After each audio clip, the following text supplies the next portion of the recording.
where ISIS have been.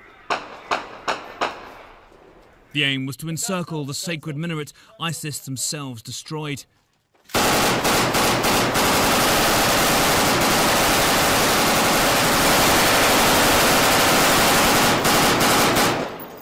Yet they've lost so many to ISIS.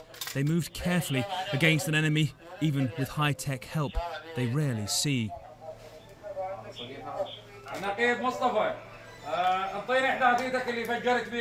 When an ISIS fighter is spotted, the artillery rains down throughout the day.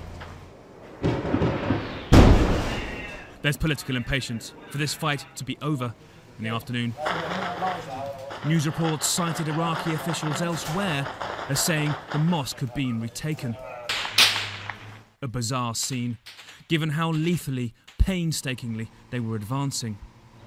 Huge political stakes here for Iraq, yet this fight is spearheaded by a few dozen men and 2 bulldozers. They borrow a drone. Theirs have been shot down. ISIS have been relatively quiet during the day, but it seems a drone put up in the sky to work out more about their defensive positions sent some incoming rounds towards us here. More gunfire exchanges, and as they grind slowly towards the edge of the mosque, more Iraqi officials announce they have retaken it. But that's just politics, and here is the ghastly reality. Civilians held as human shields by ISIS, risking death to flee from its certainty.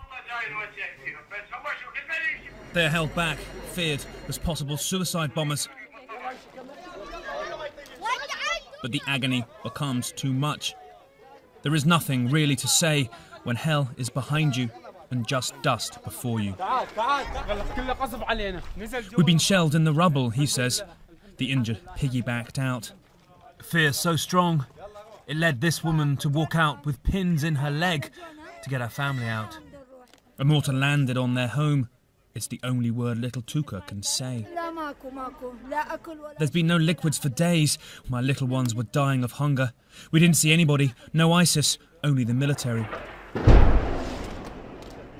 This day, perhaps prematurely, Iraq declared ISIS vanquished. Yet their 3 years have likely consumed all of hers. And the ruins from which she fled and in which ISIS lie will take more than declarations of victory to rebuild.